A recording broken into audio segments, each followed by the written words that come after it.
When I remember our wedding vows, I will be with you until my last heartbeat, I can't help thinking my husband's heart flatlined the moment that young waitress slid onto his lap like she'd done it 1,000 times, tilted her head, and started purring about how poor she was and how no one loved her.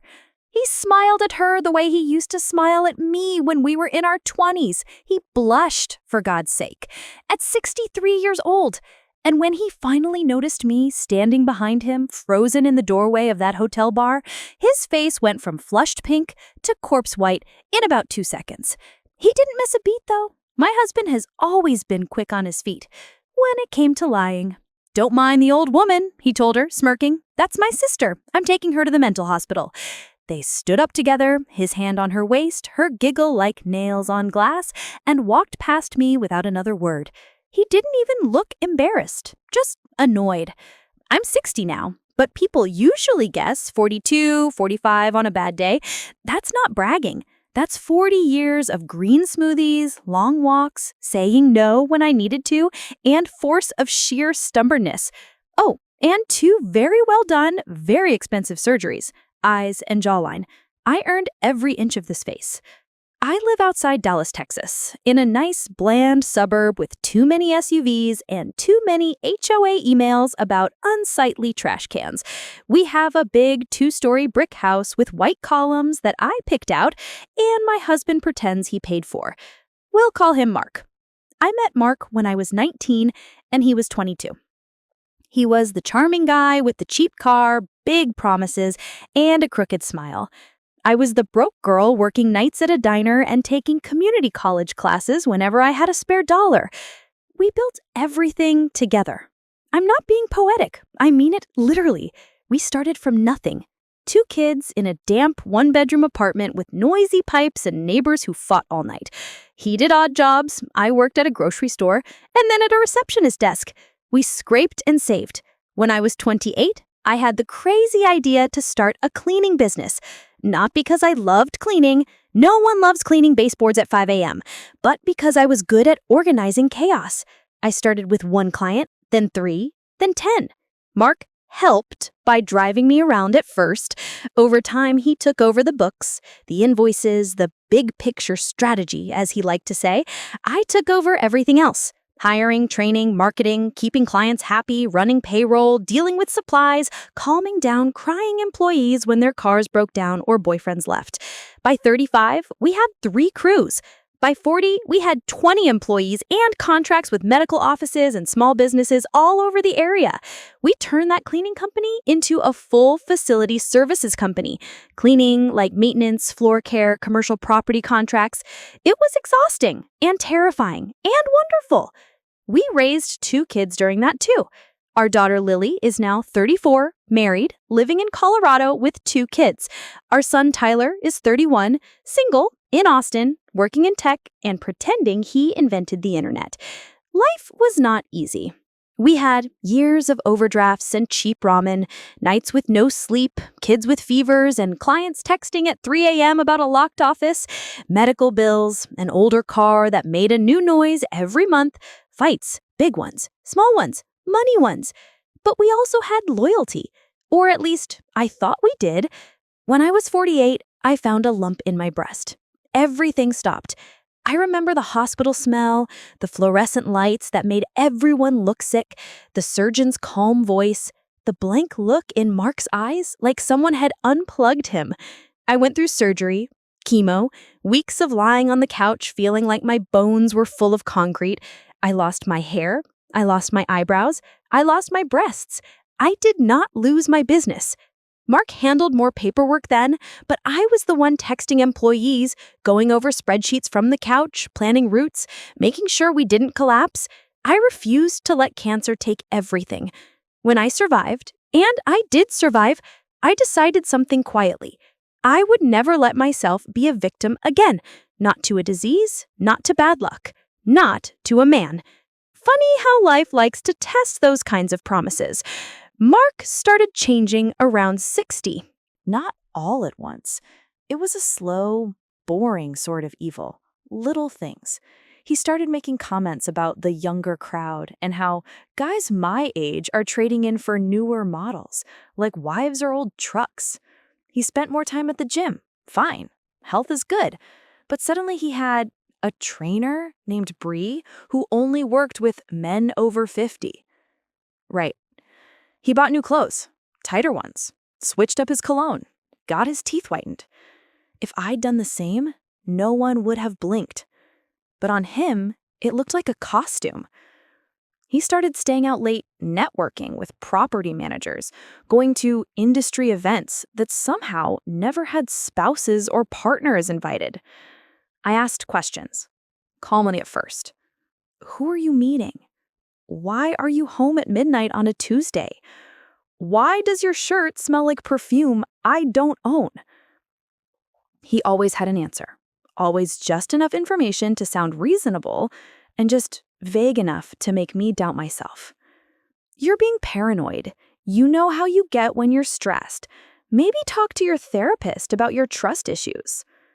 The thing is, I do go to therapy. After cancer, my therapist helped me navigate fear, mortality, and a husband who gave me the emotional intelligence equivalent of a lukewarm French fry. So when he started using therapy language against me, something inside me twisted. Gaslighting doesn't look like a movie. It looks like a person who knows you, using your own vulnerability as a mirror to blind you. The night with the waitress happened on a Thursday. I remember because Thursdays were our review days. We'd look at contracts, open invoices, plan the next quarter. We have an office, but sometimes we'd go out for dinner and mix work with a glass of wine. That night, he told me he had a client dinner at the downtown hotel bar, a big opportunity we shouldn't pass up. Something about the way he said it made my neck prickle, so I decided to surprise him. I finished my day early, put on my navy wrap dress, the one that makes my waist look like it still remembers the 90s, swiped on some lipstick, and drove downtown. The hotel bar was one of those dim, expensive places that pretend they're classy because the lights are low and the chairs are uncomfortable. I saw him before he saw me. He was in a corner booth. No client, just him and a girl. Barely a woman. Maybe 23, 24 tops. Long dark hair in a high ponytail, red lipstick, tank top, and a skirt short enough to be a suggestion. She was perched on his lap like he was a bar stool, twirling a strand of her hair, making sad eyes at him. "I'm just so poor," she was saying, voice breathy and tragic. "It's so hard. Rent's going up and my roommate's such a witch, and I feel like no one really loves me, you know?" He had his arm around her waist. His wedding ring was resting against her hip bone. He was smiling down at her like she was the most fascinating creature on earth. The room started to tilt, but my feet walked me forward anyway. "Mark," I said, voice steady even though my hands were shaking, "what exactly are you doing?" He jerked, then looked up at me. I watched the color drain from his face. For one brief, beautiful moment, I saw pure panic. No lies yet, just panic. Then he glanced at her, then at me, and the mask slid back on. He chuckled. "Oh, don't mind the old woman," he said to her. "That's my sister. I'm taking her to the mental hospital later." The girl, we'll call her Tiffany because, of course, giggled and looked me up and down with that smug little smirk I'd seen on Instagram models. They stood up. He pressed a kiss to her cheek. They walked past me. He didn't even bother to whisper. "Go home, Karen. You're embarrassing yourself." That's my real name, by the way. Fate has a sick sense of humor. I didn't scream. I didn't throw a drink in his face. I just stood there, fingers digging into my purse straps so hard I thought it would snap, and watched my husband walk out with a woman young enough to be our granddaughter. I don't remember the drive home. I remember the sound of the garage door, the smell of our house, lemon cleaner, my diffuser, dog hair, the framed photos on the wall, our wedding, the kids, the company's first office. I went straight to our bedroom, sat on the floor of the bathroom, and cried. I'm not talking about a few dramatic tears. I mean full body sobbing. The kind that leaves your chest aching and your eyes swollen and your nose raw. I cried for 3 days and 3 nights. I cried for 19-year-old me who thought marrying him meant safety. I cried for 30-year-old me who had babies on our hip and invoices in our hand and no backup plan. I cried for 48-year-old me on chemo, clinging to his presence as proof that I was still lovable. I cried because after everything, the poverty, the cancer, the grind, it wasn't some grand tragedy that broke my heart. It was a cliche in red lipstick with fake tears and a practiced pout. On the third night, sometime around 2 a.m., I knocked over the little mirror on my nightstand. It fell to the tile floor and shattered. The sound snapped me out of my fog. I picked up one shard and held it up to my face. For the first time in days, I really looked at myself.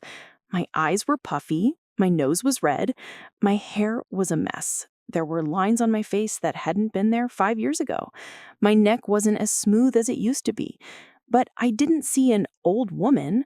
I saw someone who had outlived cancer, someone who'd built a business from scratch, someone who'd survived sleepless nights and screaming toddlers and tax seasons and bad years and good years. I saw someone he should have been terrified to betray.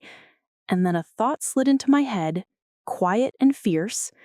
This man is not worthy of a single hair on your head. I laughed out loud, still holding that shard of mirror, because while I'd been busy crying over a 63-year-old man with a sagging ego and a wandering zipper, I'd somehow forgotten something. I am 60, yes, but I look 40, and I know it. My body bears scars, sure, but I take care of myself. I walk, I eat well, I go to the doctor, I care about my mind, my heart, my future, and other people notice, including the young delivery guy. He works for one of those big delivery services, the kind that's constantly dropping off packages in our neighborhood. I started ordering more things online after cancer because I just didn't have the energy to run to the store constantly. Over time, I started recognizing the drivers. But this one, we'll call him Jason, stood out. Tall, dark hair, kind eyes, always a little shy. Every time he came to the door, he would double-check my name and my ID, even when it was obvious I was the homeowner. "Just policy," he'd mumble, blushing, while I fished out my driver's license. "Sorry, ma'am." He'd glance at my face, then at the ID, then back like he was trying to solve a math problem. "You look younger in person," he blurted once. I laughed. "That's a first." He turned so red, I thought he might combust. After that, he was always polite, always quick, but always a bit flustered. He'd hand me the package like it was made of glass, then practically jog back to his truck. Before that night, I'd filed it under nice ego boost and moved on. After the mirror shattered, the memory took on a different flavor. The next morning, I got up, showered, put on real clothes, and did something I hadn't done in 3 days. I put on lipstick. Then I opened my laptop and started ordering. Nothing dramatic, just things I'd been meaning to buy. New towels, vitamins, air filters, a replacement blender blade, each from a different retailer, staggered carefully. The odds that he'd be the one to deliver them, I didn't know. But suddenly, I was very interested in statistics. Revenge doesn't start with some grand plan on a corkboard, not at my age anyway. It starts with small decisions. Day 4 after the bar incident, Mark finally came home like nothing had happened. No apology, no explanation, just swagger and cologne, and a faint smell of cigarettes. "You're still sulking?" he said, stepping past my suitcase that I'd placed in the hallway. "I'm packing," I said. He blinked. "What?" "I'm going to stay in the guest room for a while," I lied smoothly. "Therapist suggestion, space, time to reflect. You know how it is." Throw their own words back at them. I'd learned that from him. He frowned, but he also looked relieved, which told me everything I needed to know. "If you're going to be dramatic about it, I'm not going to be anything about it." I zipped the suitcase. "I'm going to be quiet, observant, and busy." That made him nervous. Good. Over the next few weeks, I did the following. Opened my own new checking and savings accounts in my name only. Rerouted my portion of our business income into those accounts. Downloaded every statement from our business and personal accounts for the last 5 years. Made copies of our tax returns, deeds, insurance policies, and retirement account statements. Backed everything up on a flash drive and stored it in the safety deposit box. I did all of this slowly, calmly, while he went to the gym, networking dinners, and industry conferences. While he was busy chasing youth, I was quietly building my war chest. I also made an appointment with a divorce attorney. If you are ever married to a man like my husband, and you have even a whisper of suspicion that he might be cheating, listen to me. Your first call should not be to him. Your first call should be to a lawyer. Her name was Angela, late 40s, sharp suit, sharper eyes, and a demeanor that said she'd heard every story and believed none of them until she saw evidence. I sat in her office, hands wrapped around a cup of coffee I was too nervous to drink, and told her everything. The bar, the waitress, the insult, the late nights, the gym, the phone calls, the weird credit card charges. "And you own this business together?" she asked when I was done. "Yes. Well," I hesitated. "Technically, we started it together, but when I had cancer, we did some paperwork to protect me. Some of the assets are in my name only." "Show me," she said, holding out her hand. I passed over the folder I'd put together: contracts, articles of incorporation, a printout of our ownership structure, deeds, titles, the works. Her eyebrow went up as she flipped through it. "Your husband," she said finally, "is not very smart. Tell me something I don't know." She smiled for the first time. "Okay, here's the short version. Texas is a community property state. Granted, what you came into the marriage with and what you inherited is yours, but generally, what you built during the marriage is shared. However," she tapped one of the documents, "your husband signed over majority ownership of the company to you 8 years ago for tax planning, as he put it." I remembered that conversation. He'd told me it was just a formality, something for the accountant, something about liability and protecting our assets if he were ever sued. "You own 70% of the company on paper. He owns 30. The building your office is in your name only. The house is joint, but the vacation property in Florida is in your name." I blinked. "So what does that mean?" "It means," she said slowly, "that your husband thought he was being clever by shifting risk and liability onto you while still acting like the big man in charge. But in reality, he handed you leverage on a silver platter." Leverage. That word tasted better than wine. "Now," she said, leaning forward, "you said you think he's supporting this young woman financially?" I nodded. "I saw that he's been withdrawing cash, making weird transfers. I haven't dug deep yet." She handed me a sheet of paper. "Here's what we do. You go home, you access every online account you have access to. You print everything: credit cards, Venmo, PayPal, Zelle, bank transfers. If you don't have access, you write down the names of the institutions and bring them to me. I'll subpoena if we need to. You do not tell him you saw a lawyer. You do not threaten divorce. You do not confront him about money. You play it cool. Cry if you need to. Let him think you're weak, confused, forgiving." She smiled again, and this time there was steel in it. "And while he's busy underestimating you, we'll build you a case so strong he won't know what hit him." While I collected data and watched Mark play house with his little waitress, my packages started arriving. On a Tuesday afternoon, I heard the familiar rumble of a truck outside. I checked my hair in the hallway mirror, old habits die hard, and opened the door. There he was, Jason. Same shy smile, same dark hair peeking out from under his cap. "Good afternoon, ma'am," he said. "Got a few for you today." He scanned the barcode. "Need a signature on this one." I took the device and scribbled my name. He glanced up, then paused.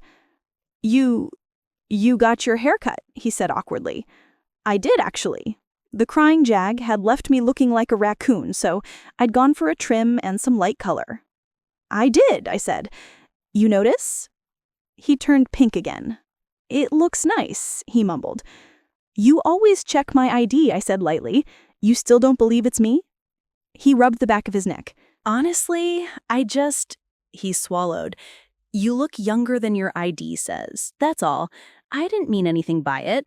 I could have let it go, but something inside me, some wild, defiant, newly awakened part, refused to. Thank you, I said, letting my eyes linger on his a second longer than strictly necessary. That's kind. He shifted his weight. His gaze flicked to my left hand. My ring finger was bare.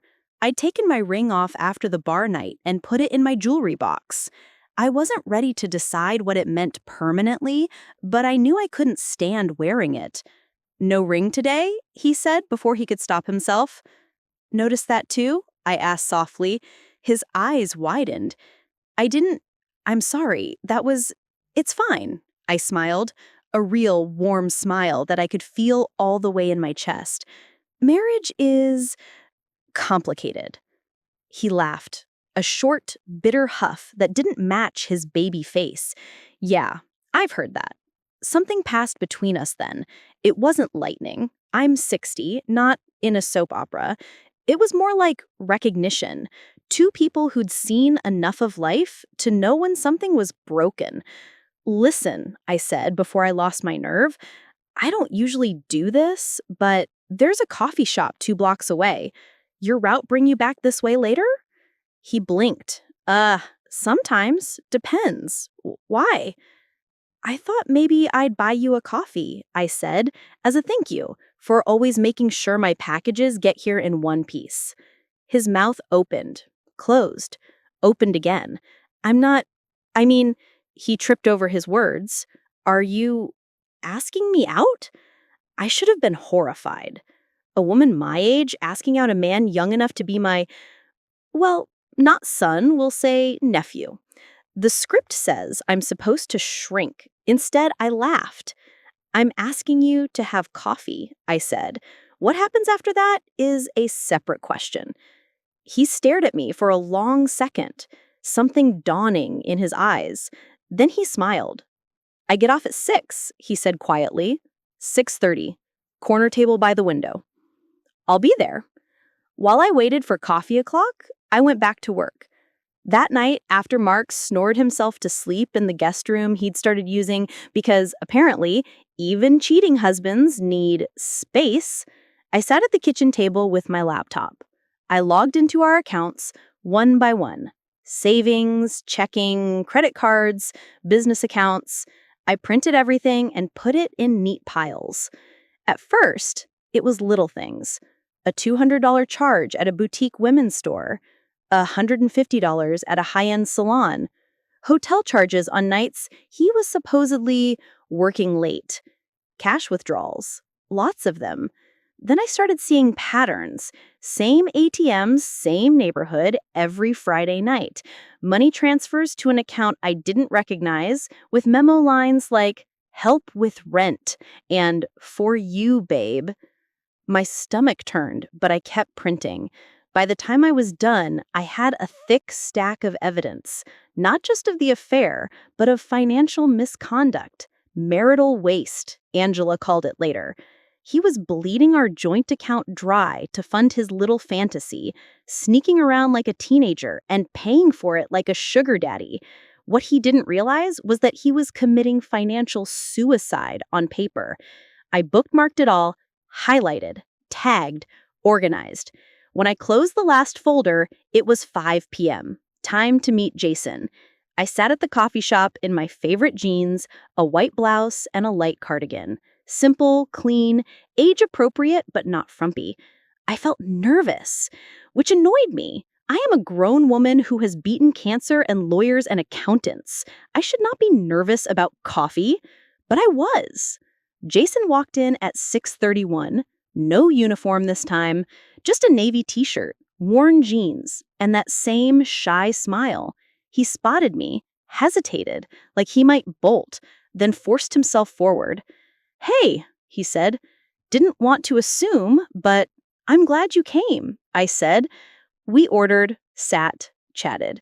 It started surface level, how long he'd been with the company, how long I'd lived in the neighborhood, the weather, the traffic.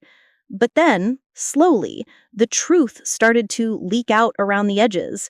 He'd grown up in a small town, no money, no safety net. He came to Dallas for better jobs, but between rent, student loans, and his mom's medical bills back home, he was always one step from being broke. He had dreams, going back to school, getting into logistics or IT, but no clue how to get there. You? He asked, finally. You said marriage is complicated. I looked at him over the rim of my cup. My husband has a girlfriend half my age, maybe younger. I caught them at a hotel bar 3 weeks ago. His eyes widened. Whoa, he whispered. I'm sorry, that's pathetic, I supplied. I was going to say awful. He looked genuinely horrified. Not in a pitying way, but in that outraged, how could someone do that way that is strangely healing to witness. Yeah, I said, that too. Are you staying with him? He asked carefully. For now, I said, but not for long. He didn't ask why. He didn't tell me what to do. He just nodded. That takes guts, he said quietly. It struck me then how young he was, but also how not young. There were lines around his eyes already, calluses on his hands, an awareness of struggle I recognized. We talked until the coffee shop closed. As we walked out, he shoved his hands in his pockets. Can I ask you something? He said. Sure. Are you, okay? Really okay? Something about the rawness of the question broke through my armor. No, I said honestly. I'm not. But I'm going to be. He nodded slowly. Can I give you my number? He asked suddenly, then laughed nervously. That sounded smoother in my head. I just mean, if you ever need help with packages or anything. I mean, not anything, just, you know what? I'm going to stop talking now. I laughed, genuinely. Give me your number, Jason. I promise not to use it for package emergencies. He wrote it on a napkin, old-fashioned, sweet. As I drove home, I realized something. This wasn't about replacing my husband with a younger version. This was about reminding myself that I was still alive. Over the next month, 3 main threads wove together. My case against Mark, my emotional recovery, my connection with Jason. 1. Building the case. With Angela's guidance, I pulled 5 years of financial records, documented every instance of suspicious spending, saved screenshots of social media posts where Tiffany showed off gifts, jewelry, hotel rooms, dinners that matched our charges, installed a small legal audio recorder in my car, my state, one-party consent, to capture phone calls with Mark where he slipped and said too much. Started keeping a journal of conversations and events, dates, times, exact phrases he used when gaslighting me. It wasn't about punishing him for cheating. Courts don't care much about that anymore. It was about proving a pattern of financial abuse and reckless dissipation of marital assets. Once we had enough, Angela drafted the opening salvo: a divorce petition, requests for full financial disclosure, a proposed settlement heavily in my favor. She slid the documents across her desk one afternoon. "You're going to scare him," she said. "Between the ownership structure and the evidence of him funneling money to this girl, we have more than enough leverage. If he fights, we go to court. If he folds, we negotiate." I stared at the papers. "Do it," I said. "Ready for the blast radius?" she asked. I thought about my kids. I'd told them a watered-down version, that my dad and I were having serious issues, that a separation was likely. I hadn't told them about the mental hospital line. Some wounds are too deep to share right away. I thought about my house, my business, my employees who depended on us. "Yes," I said, "I'm ready." While legal grenades were being prepared, I made small changes at home. I started cooking meals I liked, not what Mark liked. I turned on music I enjoyed instead of whatever talk radio nonsense he preferred. I moved my clothes to the guest room. changed the sheets on our bed to ones I chose, stopped doing his laundry. I started walking in the evenings again, headphones in, breathing deep, watching the sunset over the cul-de-sacs and manicured lawns. I went back to my therapist, told her everything. She didn't tell me what to do. She reminded me of who I am. You're not a victim. You're a survivor making decisions. That's what it feels like, I said. War strategy. She smiled. Then let's win. Jason and I started texting. At first, it was strictly friendly. Jason, hey, just dropped a package at your place. Your dog barks like he wants to eat me. Me, he's all talk. He'd lick you to death. How's your route today? Jason, long, hot, but your iced tea last week saved my life, so I owe you one. Then the conversation shifted. We talked about favorite movies, music, books. He was surprised I liked some of the same bands he did. I was surprised he listened to jazz on rainy days. I told him about starting a business from nothing. He told me about wanting to do something more than scan packages and dodge aggressive sprinklers. One night, after a particularly ugly argument with Mark, he accused me of emotional abuse for not wanting to have dinner with him before storming out to clear his head. I texted Jason without thinking. Me. Tell me something good. Any small thing. Jason. I made it through the entire day without anyone yelling at me about a late package. Jason. Also, I saw the world's chubbiest squirrel. He stared into my soul. I laughed so hard I nearly cried. We were careful. We didn't cross any physical lines at first. It was emotional, yes. A connection. A lifeline. Did I know it was complicated? Of course, I'm not naive. But I also knew this. My husband had decided I was old and disposable. The universe decided to send me a reminder that I was neither. The day the papers were served will forever occupy a very special place in my memory. Angela suggested a strategic approach. Mark likes to feel powerful, she said, so we'll hit him where it hurts, ego and money. We waited until the business's quarterly results were ready, strong, thanks to me. A big contract renewal was on the table. He had a networking lunch scheduled at the same hotel where I'd first seen him with Tiffany. We timed it so the process server would catch him mid-strut. At 11:47 a.m. on a Wednesday, I got a text from Angela. Angela, he's been served.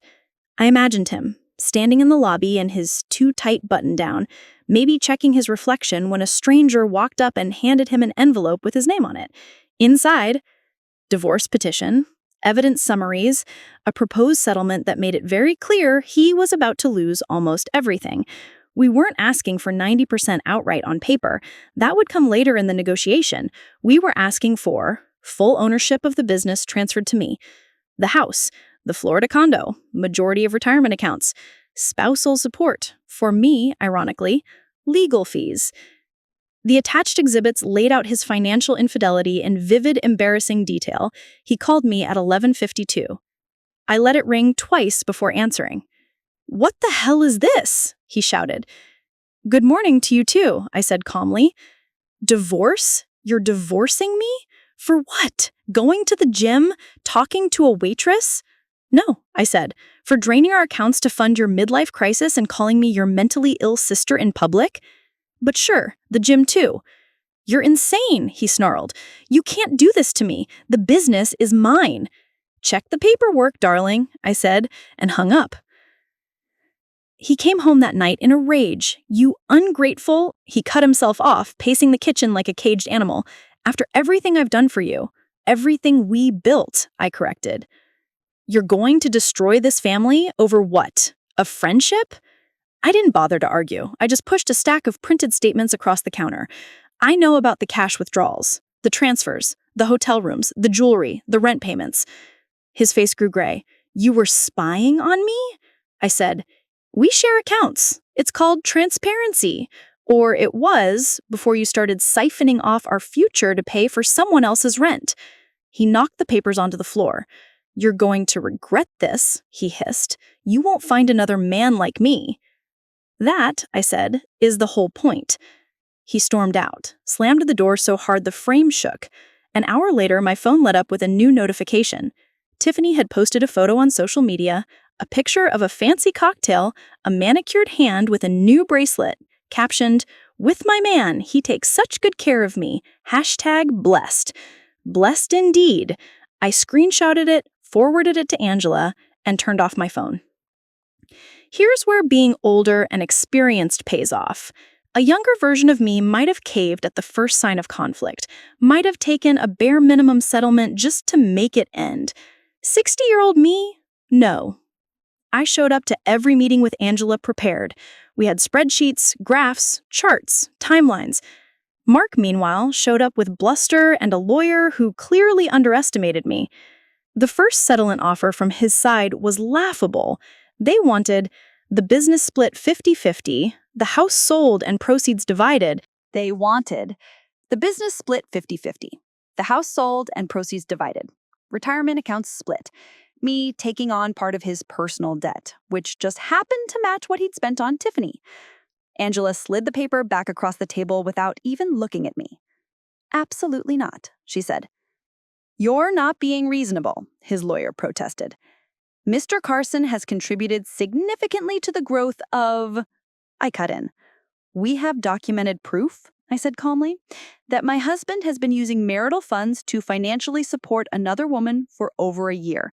We have ownership documents showing I hold majority stake in the company. We have records that the office building is in my name. We have a paper trail that makes it very clear who has been responsible and who has been reckless."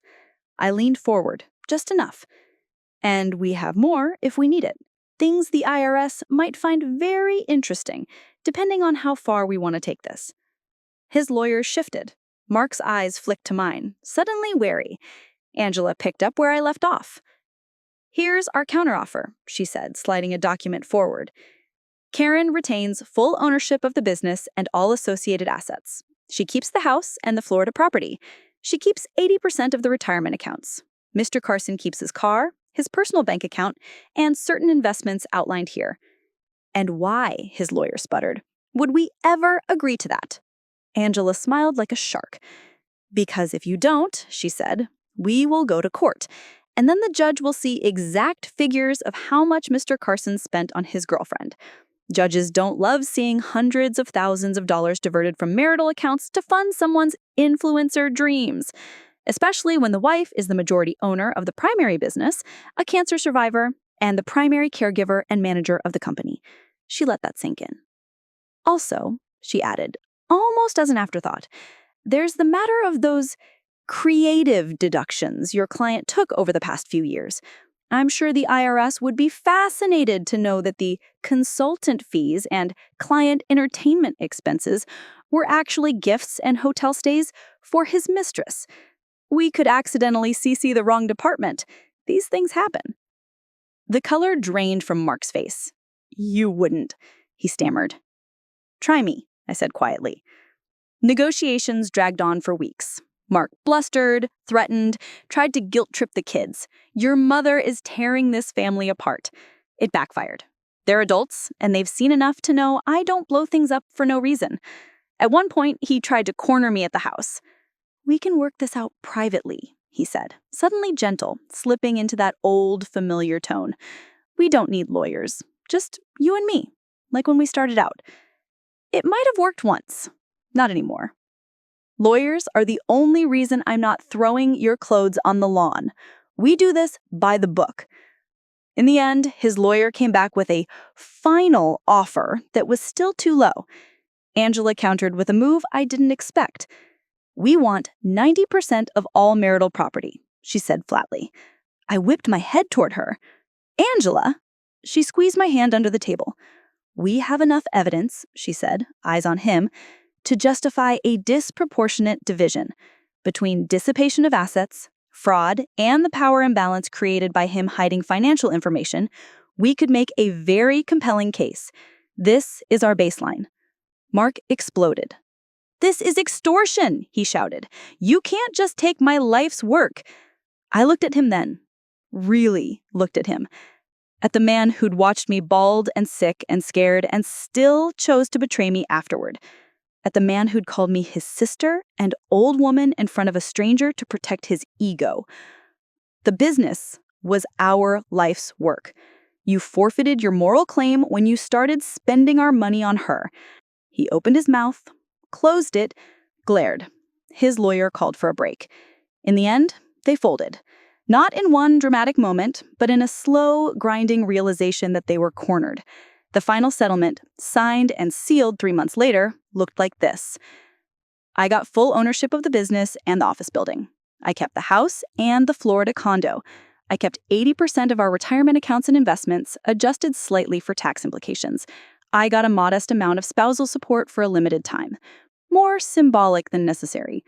He kept his car, a smaller retirement portion, and some non-essential personal investments. By any practical measure, I walked away with about 90% of what we'd built. He walked away with enough to survive, but not enough to play sugar daddy anymore. I didn't have to imagine how Tiffany would take the news. I got to watch it unfold. One evening, a few weeks after the settlement, I was at home going over quarterly numbers when my phone buzzed. Unknown number. I almost ignored it. Almost. "Hello?" I answered. A high, shaky voice came through. "Is this Karen?" "Yes," I said slowly. "Who's this?" "It's, Tiffany." I closed my eyes briefly. "Of course." "What can I do for you, Tiffany?" I asked, keeping my voice neutral. She sniffled dramatically. "I thought you should know. Mark is in really bad shape. He's been drinking and he's so depressed, and he says you took everything." "And?" I asked. "And he says he doesn't know how he's going to keep paying my rent," she burst out. "We were supposed to move in together, and now he says he can't, and I feel like you're punishing me for something that's not my fault." I almost laughed. I didn't. "You inserted yourself into a marriage," I said calmly. "That is your fault. The consequences are yours to share." She huffed. "You're just mad he chose me." "No," I said. "I'm glad he chose you. You saved me years of pretending. But choices have consequences. I chose to protect myself and what I built. He chose to prioritize you over his wife and financial stability. You chose to get involved with a married man old enough to be your grandfather." "I'm 22, she snapped. The number stabbed, but I didn't flinch. "And I'm 60, I said. "And I'm done. Good luck with your situation." "He loves me," she yelled. "He told me he was going to leave you for me." "He did," I said. "Just not in the way you pictured." I hung up. Later that week, she posted a long, dramatic rant online about men who lie and dusty old dudes who pretend they're rich. No names, but anyone with eyes could piece it together. She unfollowed him, deleted the photos. He was officially mistressless and brokish. The divorce was finalized. Papers signed, assets transferred. Mark moved into a sad little apartment near the highway. I know because Tyler helped him move. My kids are better than I am sometimes. And came back shaking his head. "Dad's place is rough," he said carefully. "He made his choices," I said. "You really took almost everything," he said, not accusing, just astonished. "I kept what I built," I corrected. "He kept what he didn't gamble away." "Fair," he said after a moment. "I'm proud of you, Mom." That mattered more than any percentage. The business thrived. Without Mark's erratic decisions and ego-driven partnerships, we stabilized. I promoted my most reliable manager to operations director. We streamlined processes, improved benefits for employees, and upgraded equipment. I went from being the invisible engine to the visible owner. Clients respected me, employees trusted me. I felt more in control than I had in years. The house felt different too. Lighter, quieter, in a good way. I changed the furniture arrangement, painted the bedroom, donated half the clutter Mark had hoarded for future projects that never happened. I got a new mattress and slept like I hadn't slept in a decade. Jason didn't swoop in as a replacement husband. This isn't a movie. He stayed consistently kind.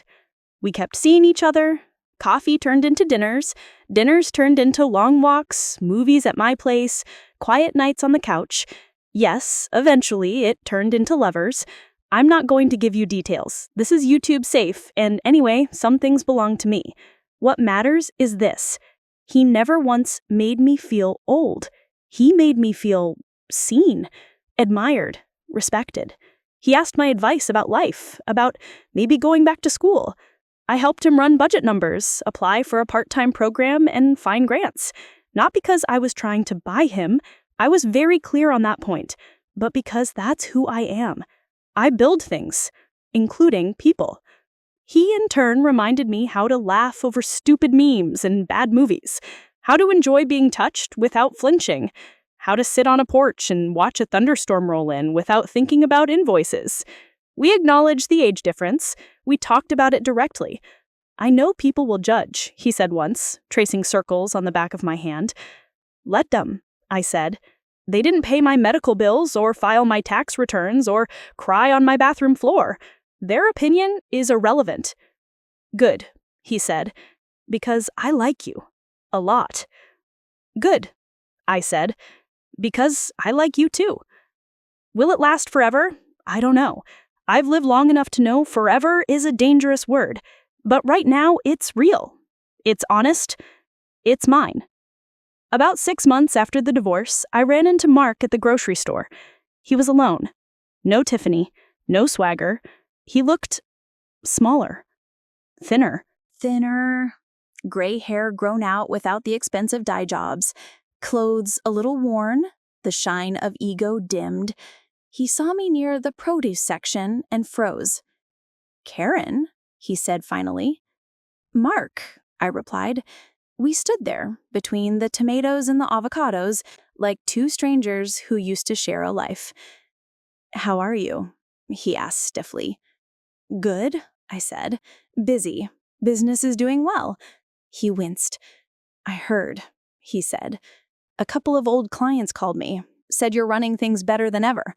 That's because I am, I said simply. He swallowed. How's your friend? He asked, avoiding my eyes. The, delivery kid? I raised an eyebrow. Word travels fast in suburbs, apparently. He's well, I said. Back in school, working hard. He snorted bitterly. You really traded me in for a younger model, huh? I tilted my head. You traded me in for a younger model first, I said. I just traded my past for my future. He didn't have a comeback for that. For a moment, he looked like the man I'd married, not because of warmth, but because of regret. I miss the house, the mornings, the coffee. You miss the comfort, I corrected. You don't miss me. He opened his mouth, closed it. You really think I deserved all this? He asked. Losing everything? Yes, I said. He flinched like I hit him. What about forgiveness? He muttered. I forgive you, I said, for my sake, not yours. But forgiveness doesn't mean restoration. You broke something you can't glue back together with sad eyes in the produce aisle. He nodded slowly. I didn't think you had it in you, he said. That, I said, was your last mistake. I picked up my cart and walked away. Final note, what I learned at 60. Here's what I know now, standing on the other side of the fire. You are never too old to walk away from someone who disrespects you. Being a good wife does not mean being a doormat.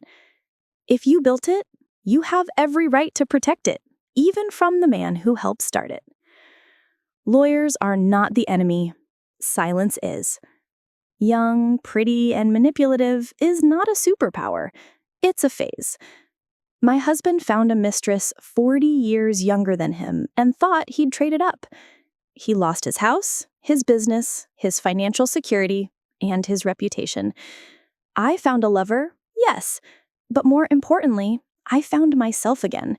The girl who once scrubbed floors in other people's offices now owns a company that cleans half the medical buildings in our county. The woman who used to apologize for taking up space now fills every room she walks into with quiet authority. He called me an old woman and said he was taking me to a mental hospital. I took him to court instead. And when the dust settled, I had 90% of what we built, a young man who actually appreciated me, and a future that was mine, entirely mine, for the first time in 40 years. I don't know how many heartbeats I have left, but I know this. Not a single one of them will be wasted on a man who can't see my worth. He downgraded to a temporary fantasy. I upgraded to a permanent truth. I am not disposable. I am not replaceable. And I am absolutely not done yet. So, another story of my grandmother has end.